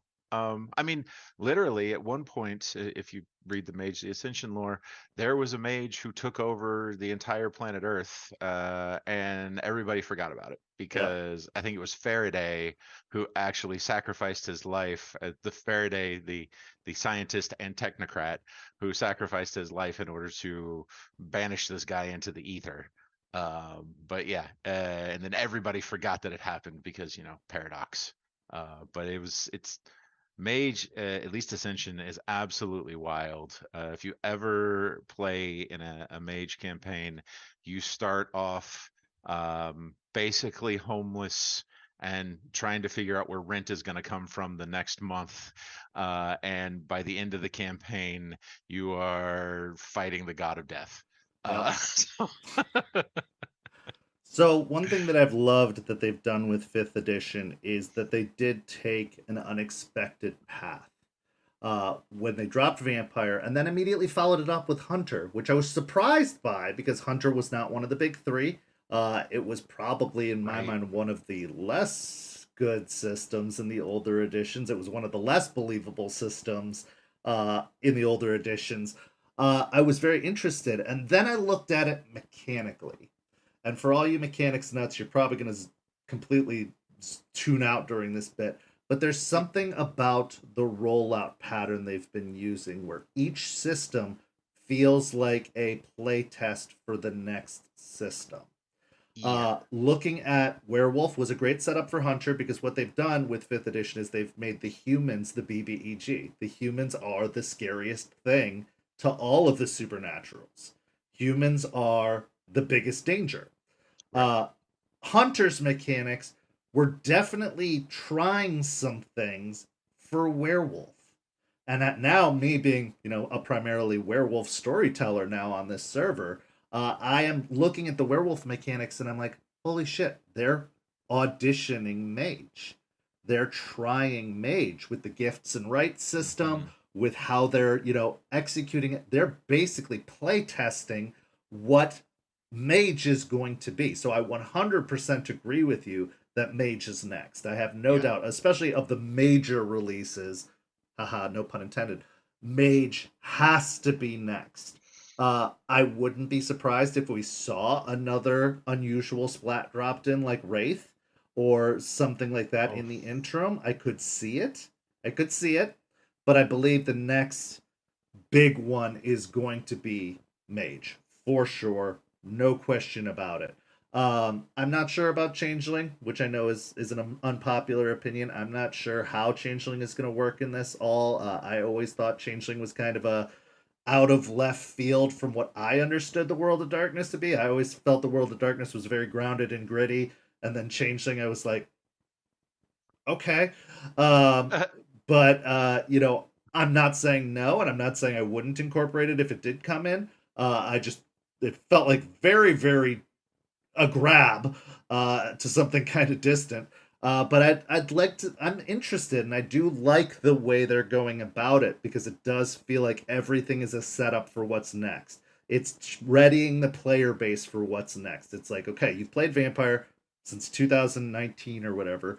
Now you've played Hunter or you've looked at Hunter, which got you ready for Werewolf. You're going to get comfortable with the Werewolf mechanics, and then we'll just sprinkle in some new things with Mage. Like, they've been very careful about the rollout, which in the old splats, they'd be like, here's something completely wild and different. Like, here, right, we're throwing right. a book at you that is completely different than what you learned. Whiplash to the nth degree. Yes. And now it feels very comfortable. The transitions feel comfortable. I thought I was going to be in for a steep learning curve with Hunter. And while there was some of that, for the most part, it was a pretty solid, there a lot of the essence of it came from Vampire. Same with Werewolf. I thought Werewolf was going to be a big whiplash because of old Werewolf. It's not. It's very much with the rage mechanic, the hunger mechanic. It wasn't that much to wrap my head around. And so I'm very excited to see what they keep doing and what they keep releasing, and I hope that they have a plan. It seems like they do, but you never can be sure. Right. Right. You look at the old World of Darkness. It's like we thought they had a plan then too, and then we met Right. Samuel Haight. Um, Oh man, so chaos factor. we don't know, but here it does seem like they have a plan. It does seem like they have a rollout schedule. There are some things that I'm like, okay, like the Bloodstained Love book, which I am actually becoming more fond of, to be completely honest, as I'm rereading it and looking over it again Yeah. through a fresh perspective. Um, I like the little like we're just enhancing what we've already got. We're adding like that's one thing I liked about Chronicles of Darkness is that they did have like, hey, here's another extra piece that you could add in. Here's another, here's some other elements to enhance your game. You can use them or not. We don't really care. I like that they're doing that. But yeah, I do feel like they have a plan, and I'm really really hoping that's the case. Yeah. Uh, To so go we'll to go see. back to Changeling, honestly, the standout for Changeling for me is that I think it is the darkest of the old games. And this is coming from someone who thought Wraith was awesome, Oh, but absolutely. Changeling doesn't have hope. Like you are a creature who is stuck between either a state of madness or a state of madness. And Yeah. that it's just multiple or a state of absolute forgetful depression of what you were. It is the worst of all of the splats, and I don't know why it attracts some folks who are very sparkly, because I feel like underneath all those sparkles is just a morass of tar. Yes. So I could and have spoken at great length with you about systems, and this could be a Oh, multi-episode thing about systems. But let's sure. talk back. Let's steer back to St. Pete a little bit. So you've been a part of the community. You played with Ian. The revamp came, and you just became so invested and so embedded, like Ian, into our server that I don't know what we'd do without you. I don't, Oh, and thank that's you. not me just blowing smoke up your ass. Like, that's legitimately, you are a core piece of what makes this game work and has made it so much better than I ever imagined it to be. And that's through some of your webmaster wizardry as well as your vast lexicon of knowledge. Talk me through, because you do web stuff and kind of programming and coding and that kind of stuff as is. Talk me through kind of the out of game aspect of that, what you do for a living, Sure. and then what enticed you to bring it, all those skills and all those services to the game, because you took being a player to the nth degree now, and now you are a fundamental part of our team. So where's your experience in terms of web coding and webmastering? And then why did you decide to contribute that to St. Pete? Sure. So many, many years ago, I was on a help desk, and I was doing phone support for overnight restaurants, 24/7 restaurants. So I was doing phone support for them. And I decided that I did not want to work third shift for the rest of my life because third shift and I were not really compatible. Right. Second shift and I get along a lot better. First shift and I don't get along either, but I had to deal with that. Um, and so I kind of sat down, and it was back in the 90s. This was, like the web is a thing and it's just now becoming popular. And I was like, okay, well, I guess I could start teaching myself, how to make web pages. And that's really where it all started. And I ended up with a series of bosses, one in particular who stood out, who I would come to him with ideas about, hey, I think I can make the help desk better by creating this tool uh, that is on a website. And then when someone calls in, they just click on the pictures to get drilled down to the thing that's broken, and then they can see exactly what they need to do to fix the thing that's broken. Um, and he was like, "Okay, cool." And I was like, "Yeah, we should like really pay someone to come in here and do this." And he was like, "Well, I'm paying you. Why don't you just stop taking calls and do this?" And I was like, I don't know how to do any of this. What are you talking about?" What? And at the time, the cost of paying a web developer was way more than the cost of paying a guy answering the phones. And so he actually took me off the phones and was like, "No, you figure it out. You say that this can happen, which means you at least know something about how it works." And I was like, "Okay, I will try to figure it out."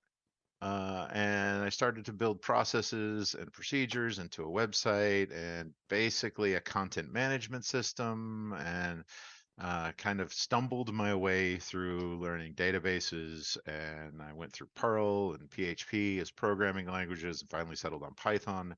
Uh, and then ended up moving into systems engineering and software engineering as a career. Ended up leaving third shift, going to first shift, and building systems, and I kind of haven't looked back since. And something similar pretty much happened with St. Pete because I got started getting involved, and I was like, huh, St. Pete have a website? And so I put St. Pete by Night into Google, and I was like, St. Pete doesn't have a website. That's weird. So I go over to check the DNS registries, and I'm like, St. Pete registered? St. Pete's not registered. Well, that's weird. Oh, well, that means it's not registered. There's no website. I'm just going to build a website. Like, I was like, whatever, I'm going to go ahead and register this. And, I'd been squatting on some other domains. I say squatting because they were ideas that I had that I wanted to build. And the biggest one of them was a website where I could have players of tabletop games come to meet other players of tabletop games and figure out when they were going to schedule themselves and have these games on Discord. So there was this whole like confluence of this idea in my head, and the fact that St. Pete was missing a website, which really I thought they might need for something like this, or I thought y'all might need for something like this. And I was just like, I am gonna build it, and I'm not gonna wait for someone to give me permission to do it because I'm always an ask forgiveness kind of person. Um, And so then one day I sent you the link, and I was like, well, here you go. Like I've done this, and here's the website. And Your reaction was the best I could have hoped for. And I was super excited about it. And that just really jazzed me up into doing the other stuff. I was like, okay, so I want to build a Discord bot that can do all these things. That can roll dice, that can track characters. I want to build this web out where you can actually go and see, how your character is related to other characters in the game. And you can drill down onto the characters and get like little bios about them. I want to have pictures of all the characters. I've got this huge plan in my head, and I don't have enough time to actually put it in the keyboard. But Yet. You're Yet. still making Right. magic happen, so I'm never underestimating you. This is going to seem like an odd question. Why us? What was it about us? Like, you have so many projects, so much on your plate. And I'm not looking for you to compliment us or anything like that. I mean, we didn't know how much we needed this stuff until we got it, honestly. Now it's made life so great. But why? What was it about this community, this group, this game that made you stick around? Because this is unusual, and we did say, we're bringing this to an end. We're revamping it, which is why it's called Revamped now. Like, what was it about this specific project that really called to you creatively and made you want to invest so much time and effort? Because we appreciate it, and I'm never letting you go. But what something had to have inspired you to want to do it and to invest more time and more effort, and especially your precious free time, into doing this. Yeah, it was honestly seeing all the work that the storytellers and the mods were putting in, and all of the effort that y'all were doing to keep the game running for everyone. And I was like, what can I do to give back? What can I do to provide something for y'all in order to make this game easier to manage, in order to, popularize it, in order to do whatever, just what skills do I have that I can give back with? That y'all's dedication, honestly, is really what made me think this is something that I can put my time into, because it's not just going to vanish. And even when the revamp was happening, like, I was 100% certain it's not just going to go away. And so this is definitely something that I wanted to put my skills into in order to give back for everything that y'all have done. No, I'm locked in for life. This is basically my living now, my life. It doesn't pay like a living, but it's I'm fortunate enough to be able to do it as a living. So I do want to say that if anybody hasn't had a chance to check out stpbynight.com, head on over there and take a look. It's constantly changing, constantly evolving. It's got a link straight to our Twitch right on the homepage with our schedule, so that you can stream the streams that are coming up. You can keep up to date with all of the activities that St. Pete by Night is. And then there's just all of the cool added bonuses and extras that have come into being. If there's anything that I've learned about Kyrie, he is a very much bet or hold my beer kind of guy. So one of the biggest kind of things that was just this would be cool. We were doing the revamp. We knew we were separating into groups. We knew it wasn't going to have the same LARP-esque feel, but we wanted people to feel invested into this setting. And so the idea was floated out there, like, what if we could do some sort of gauge or meter that would say and show the impact of the players on the overall setting, that everything didn't feel like a row of bottles, that everybody had their own bottle that they were in, and that those bottles never crossed over. So the idea was floated for a threat meter, and I swear it wasn't more than 72 hours later that you came back to me with, like, well, here's a prototype of our threat meter. Like, here's what I'm thinking. What do you think of this? And it has, just like everything else you've done, evolved over time to be this live updated feed of events that are occurring from sessions, of meters that are constantly raising and lowering. And you brought in we brought in the Greater Camarilla, the FBI, the Florida State Police, Pentex, the Sabbat, and the Second Inquisition. And there's even requests out there for an AL meter, which I don't think you just have to have the circle constantly going.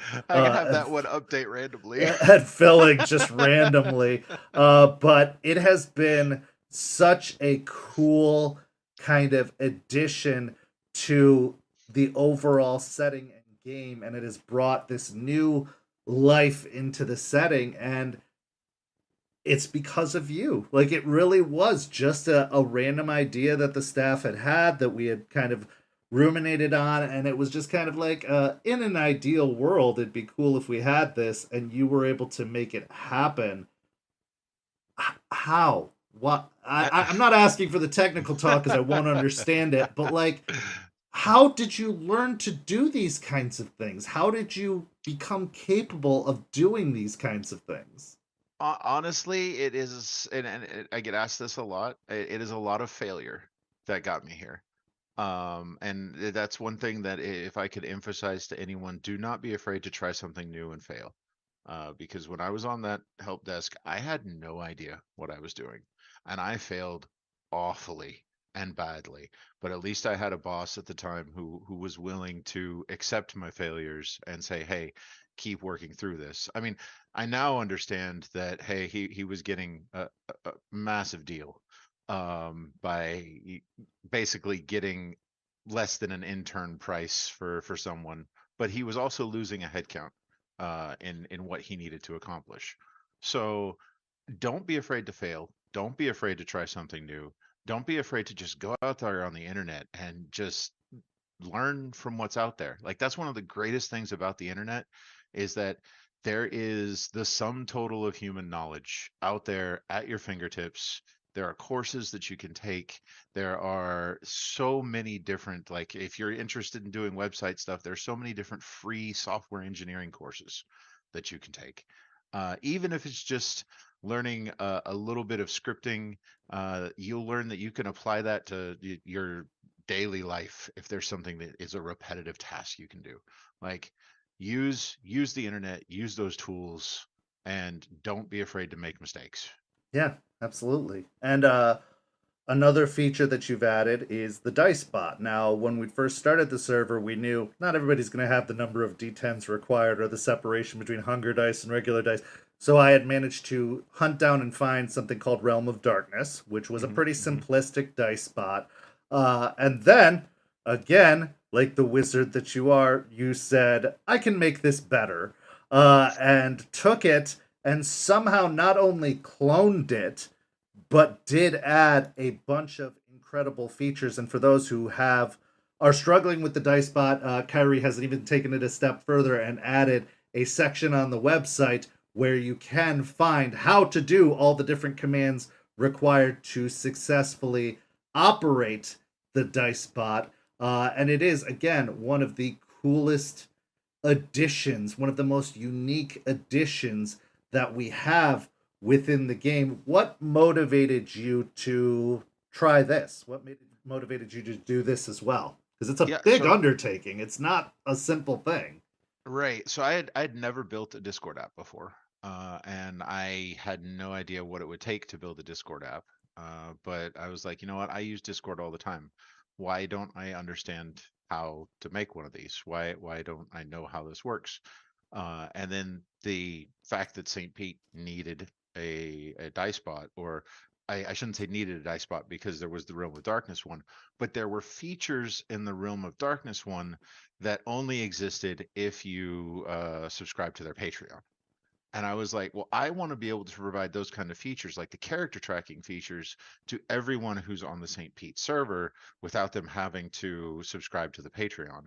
And so I want to build that dice bot and not only get the experience of building the dice bot, not only get the experience of working with Discord, but also be able to provide a feature to the community again, and something that everyone would use. Because honestly, I get um, a lot of dopamine from building things that people use. Uh, Like and it is that's used. just I mean, some tables are yeah, dice bot only, for right. transparency's sake, for other things. And we've had several people try to ask how they can get their own, and I want to address those people directly. You can't. Find your own. Find your own guy to do this, because whatever offer you make Kyrie, I will match or double. So come at me, bro. You're not taking him away. I have locked that down. I also But I also want to dispel the rumor that there is any dev doors that could get you extra critical successes. If anything, the Dicebot hates its creator more than anyone else, and it likes to watch me fail. It likes to have me put in, I've got 8 dice to make a roll, and it's like total failure. Ha ha ha. but it's cool. I like it because it does add an element of chaos, but it also levels the playing field. I've never Right. been one of those people who's super superstitious about dice. That some dice are good, some dice are bad. I'm like, they're all dice. Like, you roll them, whatever happens happens. It's a randomity thing. It's always been a randomity thing. But I've also heard that, like, you roll them enough, they're gonna like wear down on certain edges, and that's gonna affect the way that whatever. Fine. But with the dice bot, it is a level playing field. Everyone Yeah. is getting the same odds. Everyone is getting the same thing. It saves money, even though please go sponsor our dice vendors. They're amazing. It does level the playing field, and it does add a certain amount of transparency to the game. And I love how hungry the dice bot is. Like, failure is one of the best parts of ttrpgs to me, and I will It is. stand by that. Critical failures, messy criticals, bestial failures, all these things are some of what makes the games fun. If you are Right. winning all the time, you are doing a disservice to yourself, to your character, and to the story. Failure is what makes it even better when you overcome it, even better when you do succeed and when you do win. Like, it's so great. And a creative storyteller can take you through any amount of failure and keep the game going. They can keep the Not only story that, going. but when you're in a coterie game, failure for your character is a platform for success for someone else's. And that story in and of itself could be absolutely amazing. So great.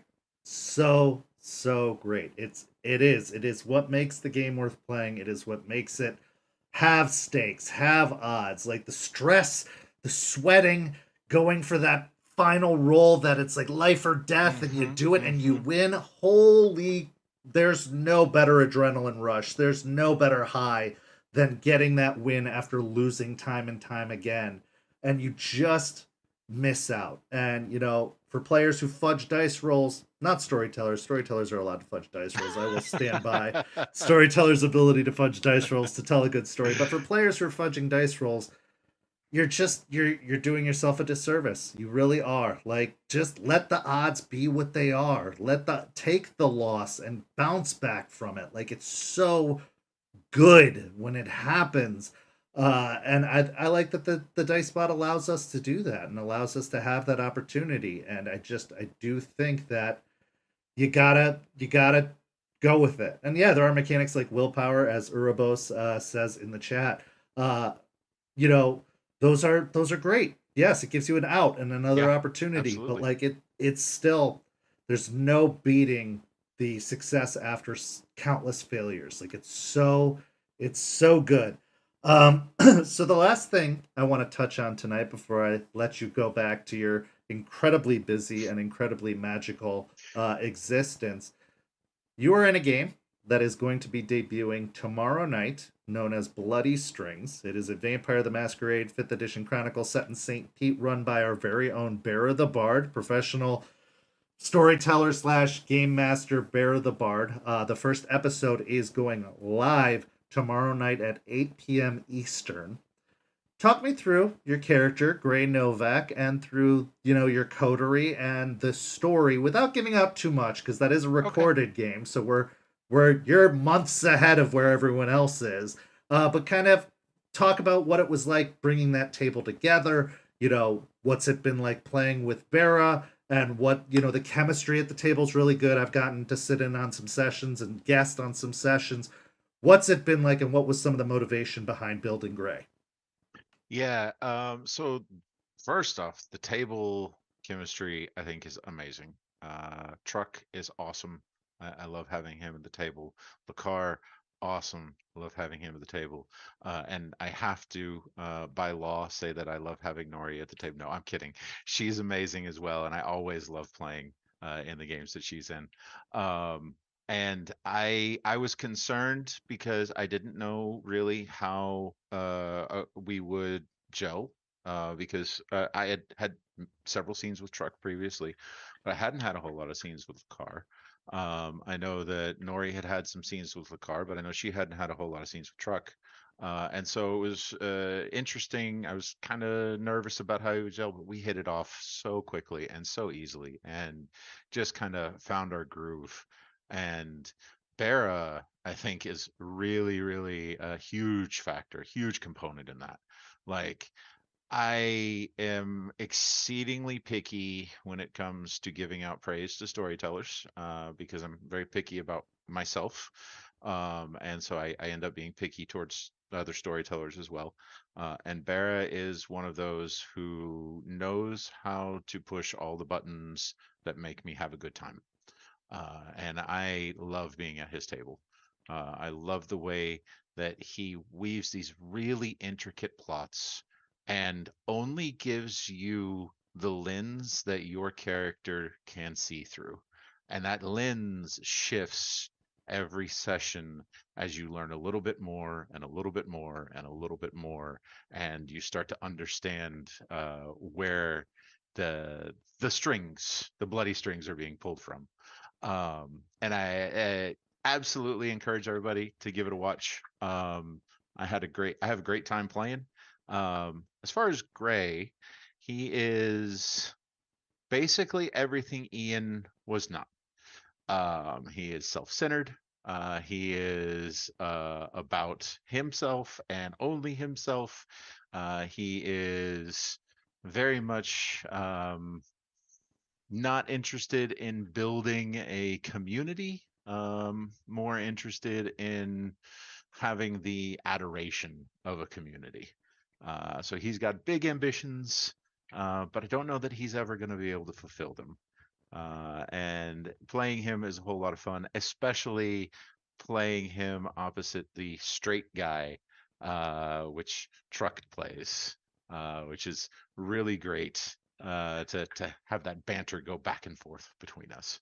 Um, Well, and one thing I love about all of your characters is there's always something beneath the surface. And Gray has a very, very, very dangerous secret that he is attempting to keep as best as humanly possible, despite running into Vampirically several, possible. as Vampirically possible. vampirically possible. Despite many obstacles that are causing it to be almost like stumbling points. And I think that's one of another cool thing about you as a role player, as a character builder, as someone who fleshes it out, is that you always challenge yourself more than I feel like any storyteller could ever challenge you. Like you take hard mode from your storyteller and are like, yeah, and then add another layer to it of hard mode on top of it, like extra difficulty. And I think that is so cool. And having been aware of the storyline even before there was a group, having been consulting with Barra throughout the storyline, it's just been so cool to see the Bloody Strings story unfold.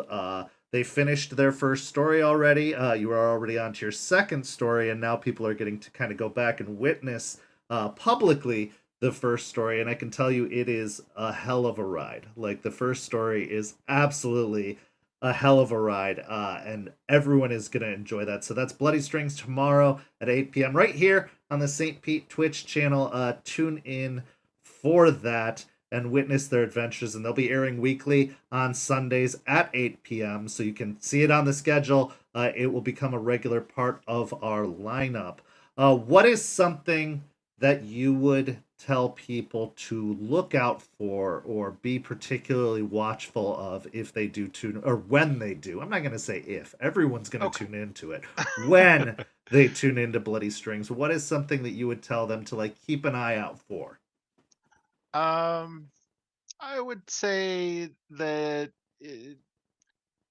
not everything is as it appears, even on the screens of the players, not just in the story. So keep an eye out for that. Yeah, also, as a future milestone to be unveiled, our own Kyrie is going to take a turn at potentially storytelling for the storytellers in a small kind of multi-step arc uh, involving the Uncle Fang's gang of Thin Bloods. We can't announce exactly when that's going to be coming out, but it is going to be coming out. So if you're not following or subscribing, help us reach our unnamed milestone of making that happen, because that is going to be very, very cool. I'm glad that you're getting to enjoy being a player, and I would never deprive that as of you as a forever storyteller myself. But I do love the idea of you taking the reins of storyteller, because I've just loved having you as a player, and I know with your vast history similar to my own, it's going to be a lot of fun to be a part of that. Is there any potential sneak peeks you'd like to give of that when it does occur? Anything you can Um, think of offhand right now? sure, sure. I think I could. There is a community of Thin Bloods that is been hiding in the shadows of several of the Camaria cities in Florida, and that community is under threat, and they need to figure out how to protect themselves because there's nobody else they can rely on. I love it. I'm so excited. I'm so excited. So if you know anybody who isn't following this channel or isn't subscribed to this channel, even if they hate Vampire, doesn't matter. Get them to follow it anyway. They don't even have to tune in. We want to reach that follower cap so that we can make this multi-shot. I wouldn't even call it a one shot. I'd call it a I'm the multi-shot. This worst at small one chronicle. shots. Me too. I hate it. It's not feasible. But yeah, to make this happen, we would love to have you help us reach that goal. So just go give us a follow. Also, while you're talking about it, follow all our social media, which is listed down at the bottom of the screen there. We're available on Instagram, TikTok, Discord. We're all over the place. You can catch up on old episodes on YouTube, and those Bloody Strings episodes will be posted to YouTube too. So don't stress if you aren't able to make the live broadcast. You can go ahead and catch up on those as they air. They usually get posted to YouTube about 5 days after they happen. So tomorrow night, Bloody Strings. Then on Tuesday, we are going to head across the bay to Tampa to see what the werewolves are up to in Rage Across Tampa. Next Thursday, we've got the return of Don't Get Caught, which is our Anarch coterie up in Tarpon Springs and Sebastian's domain, although they did have a recent guest spot from Kyrie reprising his role of Ian Farrow a couple of weeks ago. And just, get caught up on all the things that are happening on St. Pete. And if you're a fan of World of Darkness, if you're a fan of Vampire Hunter or Werewolf, come join our community at Discord. It's, I believe, discord.gg/St. Pete by Night, but it is linked on Twitch, on YouTube, all the places we are. You can find the links there, and you can join our community. Kyrie, any final thoughts? Anything you'd like to just say to the people? Anything you'd like to say in general before we put a bow on this thing? Yeah, if y'all have any suggestions or any ideas for any changes or enhancements to the dice spot or anything y'all want to see on the website, even if you think it's wild and you're not sure if it can happen, send it in. I would love to see it, and I would love to start going through some ideas, prioritizing them, and getting them built into both the dice spot and the website. So, any wild idea you've got, please send it along. Yeah, absolutely. You can either DM any myself or Kyrie. You can email webmaster at At stpetbynight.com stpbynight.com. Yep. and get it to Kyrie directly. Obviously, the staff are going to have to weigh in if it's something we're going to allow in the game. So an auto win button or anything like that, you can put that out of your head immediately. We're not going to let him do that. But yeah, we are a constantly evolving community, and we always appreciate input from our players. We always appreciate input from our staff. Our DMs are always open, and we're trying to make this place fun. We're trying to make this place enjoyable for everyone, even those who haven't gotten the opportunity to be seated at tables yet, with the hopes that they can be one day. So just help us make this community better for everyone. and we always appreciate input. So, Kyrie, I can't thank you enough. I absolutely know we're going to do a part 2. There are so many questions left that are unanswered for me, and I'm going to try my best not to bombard you with them on my own just because I can, so that I could save them for an episode, because I know if I want to know, I'm almost certain the people want to know. But thank you for everything you do. I can't say that enough. From the bottom of my undead heart, I appreciate you more than I can say. Anybody who's looking at stealing Kyrie away from me, don't even think about it. I can fly to where you live and make that not a thing. But yes, we really appreciate you so much for what you do. Oh, and because Hugo brought it up, our next After Dark is next Saturday at the same time, 9 p.m. Eastern, where we will be talking to Mimic the Storyteller. We'll be diving into the wonderful chaotic brain that is our own Bomb Clancy, Mimic for Hire, Sire for Hire. So that's what is going to be our next After Dark. But yeah, Kyrie, you're the best. Honestly, I adore you more than I can say. And I will always give you a place to experiment and try things as long as you are willing to do so. And yeah, so thank you all so much for tuning in for tonight's After Dark. Stay tuned. We've got lots of amazing content. You can catch up on all the old content, but this is a train that's just going to keep rolling, and we're going to keep bringing entertainment to you. We're going to keep bringing opportunities to you, and we're going to help increase your love of all things St. Pete and the world of darkness, because we're going to make sure you're as obsessed as we are. Anyway, have a good night, everyone. Enjoy yourselves, and we'll see you next time. Good night, y'all.